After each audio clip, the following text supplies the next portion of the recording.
Thanks for joining in again today, you guys. We are back with Craig Northey of Odds, and he's sharing so much great experience from the music industry. And if you haven't heard the first half of the interview, you can go back to the episode right before this. But otherwise, here we go. We're going to get you going with the second half of the interview. Thanks for joining in. Let's talk a little bit about the realities of life on tour, because you've certainly done some of that in your life. Specifically, I want to talk about the impact of touring life on your body and your voice. Because I think from afar, especially for young artists who don't know yet what they don't know, maybe, it looks like maybe it's pretty glamorous. Yeah. They don't know what they don't know yet. Yeah. And I think from the inside, it can be a different experience. And it can have some pretty harsh realities, particularly for singers, around vocal fatigue, as well as like lifestyle and all of that. You want to talk about your experience there? Sure. You get smarter about it as you go. In the early days, you might stay up way too late. The sleep is such a big part, as you probably speak with your vocal students about your ability to sing. Hydration, the simple things, sleep, hydration, and warming up. I can't claim to do them all correctly to this day, but I think especially one-nighters traveling, you have no time to recover ever. So that warm-up part and that hydration and just not talking all the time.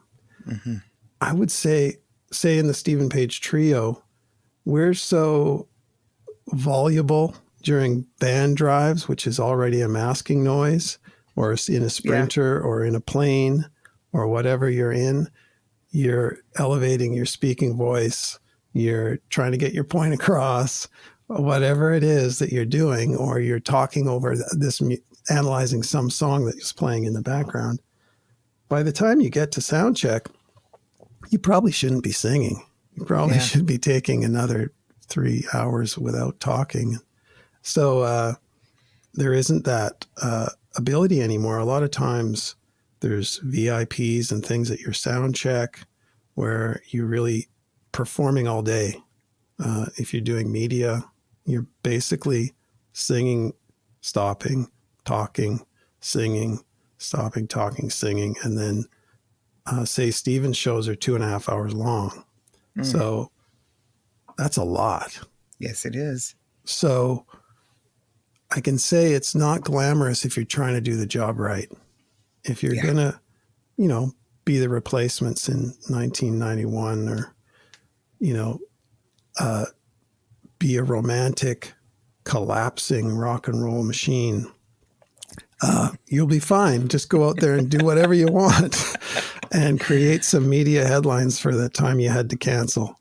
And, but if you want to actually do a good job during the performance and do it the next night and the next night and the next night, you have to start thinking about all those things and how to give yourself a break from them, how not go into a loud place and not go to dinner just before you perform. If you do go to dinner, have a salad, that kind of stuff. You just learn tricks to survive, party tricks, I suppose. I always ask the people who are, people who have a job as a social convener for a corporation or something, and they've always got a drink in their hand at a social event, why they're not falling down drunk like everyone else at the end of the night. And they say, well, because I'm not always drinking out of this thing. And they've got a trick to get themselves through those situations, and they have fun. They do all those things, but it's just learning to make that a priority. Yeah. I can't claim that we do it right. Well, and back in the day with the Odds, you You guys really complicated it because you guys also had an alter ego band, Yes. right? You had Dawn Patrol. Yeah. And you had a house gig at the Roxy, but did you guys, I might have this wrong, but my recollection, I saw you a whole bunch of times at the Roxy, which is hilarious because I was definitely not old enough to be in the Roxy at that point in time, but we won't talk about that. Good work. But did you guys not open for yourselves? Yeah. Right? So all the you time. really complicated the whole issue of like Yeah. vocal fatigue with that band. Well, that falls under the thing I was mentioning way earlier in this about the extensive strategies to get your career going that we did in order to do what we wanted to do. Involved forming another band that initially was Stephen Drake's band before the Odds. He had the Dawn Patrol during Expo 86. This is going back a ways, everybody. Expo was a World's Fair. And we applied that when they opened that club. The club asked us, could we make that happen in their club? So they gave us a room downstairs and we spent a week learning a repertoire, and we started doing that. And I hadn't been I'd been in bands that played covers, but I'd always written from the beginning and not really been in a cover band. So it became more of theater, as you remember. It became more about a lot of wigs and glasses and pseudonyms, and we didn't keep the lyrics the same to the songs, but we played them pretty faithfully. We changed them all the time, and we were snarky and petulant and ridiculous, and probably would have been canceled if it was this era. It was nudity. A different time. Yes, it was all wrong, and so we weren't taking care of ourselves. And yes, so the whole idea behind it was to have a space to work on our other music in the Odds in that basement, and to further that by having a job, by having some money coming in, and we would take that money that we earned and put it back into our band. So every week we would record. We didn't really sleep for a number of years. We recorded through the day, writing songs downstairs, and then on Thursdays we would open for ourselves as ourselves. We'd open for the Dawn Patrol as our real selves, and we would record that performance. So we would write all new songs, learn them, play them, record them, and then listen back and go, oh, that one works, or that changed this or that. So we spent all our time working on our own stuff, and every once in a while we'd learn another tune for the Dawn Patrol, a cover tune. But mostly we were working on that. And then we had an A&R guy. In the old days, there used to be these things called labels, and you had to go get a record deal in order to do anything. You were just completely beholden to these terrible deals. And so we had somebody from Los Angeles come to see us, and we realized that's probably where we need to go, because nobody was really interested in the stuff we were recording downstairs in Canada. So we took the demos of the things we recorded downstairs, took the money from the Dawn Patrol, and started flying to Los Angeles to play house gigs there and showcases. And that's how we got going. It was a pretty elaborate and exhausting plan. It sounds like it. How long did that plan? What was the time frame? Took 3 years before we got 3 years, almost 2.5 to 3 years before we got a publishing deal in Los Angeles, and that led to a record deal. Yeah. So that's when we talk about taking care of yourself. we did none of that. But because we were bulletproof and in our 20s, that it worked out. Yeah. Okay, I have to ask you, as I was doing a bit of research for this interview, I came across a quote on your IMDb page. Right. Says that I don't write anything like that. I know. I mean, yeah, I don't know, but I'm guessing. But it says that your trademark is that you do a strange left leg dance while performing in concert. Yes. Yeah. I could find no video evidence, but I could do it for you if you want.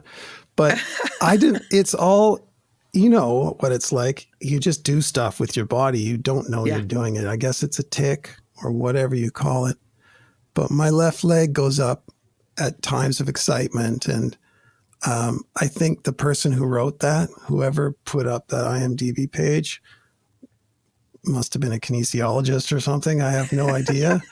But my kids at one point, when they were little, said, "Stop doing that with your leg, Dad." Like, they saw a show and going, "What? Do what with my leg?" And then they could all do it. They could all do the thing. So I just ignore it. I just do it anyway. But I love that you found that. It made me think of, I heard Angus Young interviewed one time about the little dance that he does when he's playing guitar. And he just said he's a really heavy smoker and he's just having a nick fit. And it comes out in his little dancing jig that he does as he's soloing. Yeah, I love that. I hope he stays healthy, though. Yes. He doesn't have to sing. So we've talked a little bit about, the history of the Odds. Do you want to talk a little bit about navigating the wild and weird road of a band ending and then reforming some years later? I think that's a journey that younger artists might not actually think about ever having to navigate as they're starting their careers. You're in that starry-eyed phase and it seems like not a reality, but it's actually a thing that I think more people come across than maybe we realize. Yeah. I would say if you're in the phase of working as a young band, don't think about it. Don't think about those, dire moments. I mean, it was better for us never to think something like that was ever going to happen. So when it did, it was kind of, okay, well, everyone had that feeling that it had run its course for innumerable reasons. And what was happening then afterwards was, I guess I was the one I kind of pulled the plug and said, because I wanted to make a record of my own, and that wasn't going to happen because we were kind of sitting still. And so I kind of forced the issue. And after the dust settled and we were off doing things on our own, I did the same thing. I just followed what seemed to be interesting. At that point, I started to write for other people. I started to do more of this film scoring. I worked with Colin James pretty extensively, which I have zero regrets. I have the opposite for doing that. I made so many albums with Colin and toured with him for 10 years. And a couple of the other guys in the Odds played with Colin with me. And each time I went to do something that was a film score or something, I'd hire the other two guys in the Odds. And each time I went to do something live, I'd hire the other two guys in the Odds to do it with me and to collaborate with me and share songwriting. And you're referring to Pat and Doug. Pat and Doug. So we realized, I think Doug and Pat came to me, 6 years into this hiatus, as we would call it, and said, "This is dumb. We want to do this the way we used to do it, the same way. We should just get together regularly and be a band." the three of us. So we did. We started, and of course, songs came. Everything started to happen again. And we said, well, what are we going to call our band?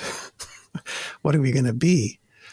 And along the way, they had been doing another house gig similar to the Dawn Patrol with Murray Atkinson, the two of them, Doug and Pat, at what was then the Cellar on the corner of Granville, down the street, owned by the same Roxy people. And Murray ended up coming and playing with us one day, and that was it. He was just perfect. He was fit in just perfectly, and he had the same sense of humor, same everything. Was crazy. And so we then had this 4-piece again, and we said, well, why don't we make the Spinal Tap joke? You know, let's call it the New Odds, because they were the originals, then they were the new originals. So it was a Spinal Tap joke that didn't play very well. We put out an album. Nobody got it. Nobody liked our joke.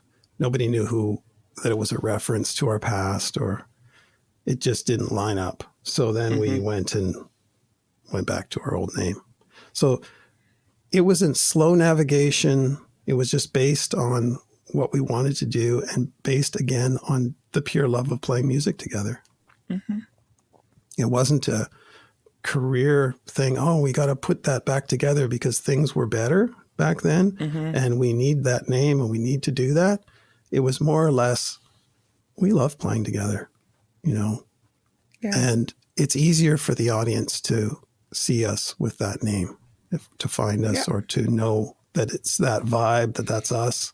We can play the old songs. We can play whatever we've just come up with. Yeah. They want the old songs more, but we make new songs despite ourselves. Well, I mean, that's music is a creative art. It is not a stagnant place to be, right? You got to keep doing it. Yeah. Is there, I mean, especially since you've talked about a lot of collaborative work over the course of your career, is there anything that you see, and I am asking this question with an eye towards, like I say, sort of shedding light for a younger generation. Is there anything that you see often missed or misunderstood by other artists or writers? About the process or about themselves? Any of it? Like what are basically, I'm asking about pitfalls. I think you've through the course of this discussion, your questions have brought up, you've touched on those points, because you've asked about preserving yourself on the road. You've asked about career paths. And we've talked around those things. I think the perception of people is, one, I want to play music because it might look easier than something else I want to do. It's not. It's possibly harder than anything else you want to do. I want to play music because that looks like a good way to be famous or rich. It is for 1% of the musicians. Sure, if you can figure out if that all lines up for you, that's great. But there is no steady road to it. There's no school you can go to, get those credentials, then you're rich and famous. And there's no guaranteed formula. There's no guarantee about it. So if that's your motivation, if that's the core motivation of you, I've always said, talking to people, you should probably try something else. You might get more rich and famous being a commercial real estate agent. Yeah. I mean, if you want to play music, that's why you should be doing this. Yeah. Purely for the fact that that's all you can see in your mind. It's all you want to do. You don't see other options for yourself. You only see that option, then be a musician. Yeah. As far as, so that's misconception. I'm not sure there are any more that are any more important than that as far as misconceptions. The other ones I see all the time about people on social media saying, why don't you come to Spain? You know, that kind of stuff where you have to explain how the business works and that it's not your choice. Someone from Spain has to ask you. That all has to be set up, and it's not really up to you. So don't get mad at the artist about that. It's not that you hate the people of Spain. It's that it's not the way the business works. Or, Right. you know, why don't you just sell your song to somebody famous? Why don't you just do that? Well, that's a really complicated process. And it's really, once again, not up to you. It's up to an architecture of things. It's up to years of networking. It's up to all kinds of things. It's not, it's not driven all by you. So that's a common misconception of people. I'm actually really glad that you touched on both of those things, because I think that that is both of those things are really misunderstood from the outside in. Mm-hmm. Even from the inside, as far as songwriting for hire goes, or writing as a job, really that artist has to have some kind of relationship with you, whether it's built by somebody who knows the artist, who is a middle person for your song, or realizes, hey, you should listen to their records if you're also a songwriter and an artist. Do you dig it? Maybe you guys could work together. You know, that's kind of how it works. It's built on more personal relationships than you think. It isn't just a factory of songs and they get delivered to that artist and that artist picks yours. So here we are back again to building relationships. Yeah. Like, I think so much of this industry really is, frankly, like every other industry. Mm-hmm. It's just that music is no different in that sense, that it really is about the relationships that you build. Yeah. And real ones, like real ones. Friendships and, not, I think this is an industry that has the potential to foster, obviously, depending on who the people are, but it has the potential to foster inauthentic relationships, but that's not likely to actually get you the results that you're looking for. It's the authentic relationships that are the ones that matter in the end. Those are the ones that are rewarding.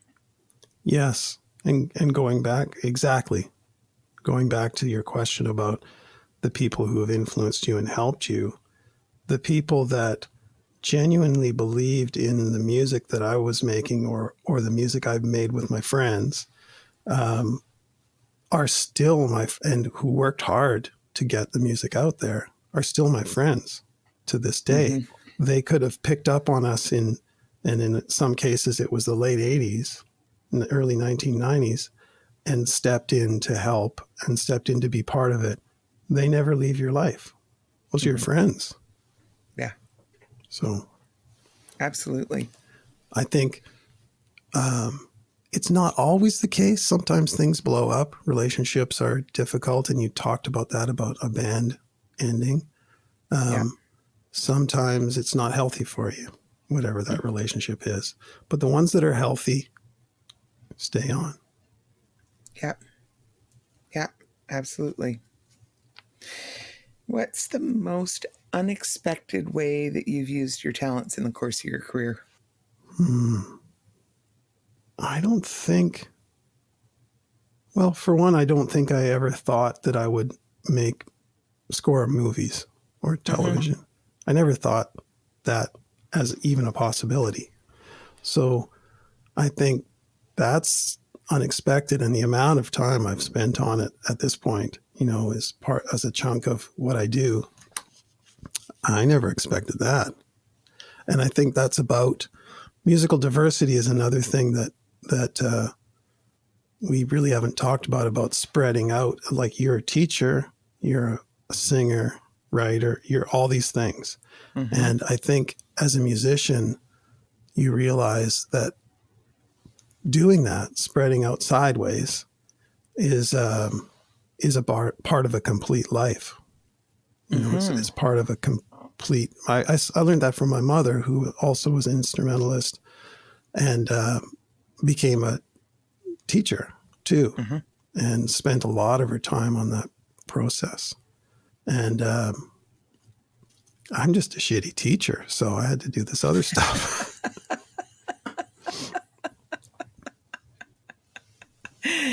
So it's sort of the reverse. It's those who can't teach do. Yeah, you got it. I don't think it's due, though. I don't think it's due. Teaching is just the cat's ass as far as I'm concerned. I mean, the people that have helped me along the way, I did take some guitar lessons at certain points, and I remember how important the people were, and just sort of one-offs with somebody, few with somebody else. And I think, yeah, you can't get any, that accelerates the process so much faster than try to do it by yourself. YouTube is not teacher. Yeah, having somebody, I mean, I think it's really important to understand that the accomplishments always belong to the student. Mm-hmm. The teacher, their role is to show the student the path and help like unlock the gates along the way. Yeah. But the accomplishment is always owned and up to the student, the work that they do or don't put in. And I think sometimes those can get conflated. Yeah. Sometimes, but I think it's, as a student, the work that you put in, if you're with a good teacher and that's a good fit, Mm-hmm. that can, like you say, really accelerate your learning, and unlock things for you that you might have gotten to on your own. It just would have taken you a lot longer to get there. Well, and the ideas of discipline, and the ideas of, and discipline as a positive thing, and the ideas of practice and repetition are really something you pick up from being taught, and come back next week having worked on those things. That's an important part of it. And I think it goes to that relationship thing again that keeps coming up in this conversation. That relationship, the teacher helps you understand that how to collaborate, how to listen, which is what music is about, how to listen and learn from somebody and appreciate it. And I don't know a teacher to this day that I had in music that I don't still love. Yeah. Yep. So it's all the same. It's all relationship. Yeah. Is there anything else you think is really important for up and coming artists to know that we haven't touched on? No, just you can do it. You can do it. You can do what you want to do. God, if I could, holy shit. Everyone else can. Yeah. Yeah. It's just, I think I was blind to the options. I just thought, this is what I want to do. So maybe just put your blinders on. Don't have a backup plan. All the things that your parents have said, they're wrong.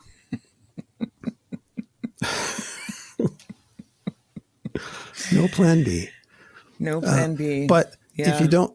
but the thing is that no plan B thing led to the expansion of outwards, sideways in my music, because I realized, I got 3 kids. I'm going to try that. Yeah, I'm going to take that gig. I'm going to do that. I've never done it before. Yeah, I can do that. And it led to a broader base. My appreciation for so many other people and the way they make a career out of music, Yeah. Yeah. Well, where can people find you? Web, social media, show listings, whatever, any of those kinds of things? Sure. There's just not odds gigs till the summer, but we have a new album. So we're finding the way to put it out right now. I'm with the Stephen Page Trio a lot, and we're in California in January.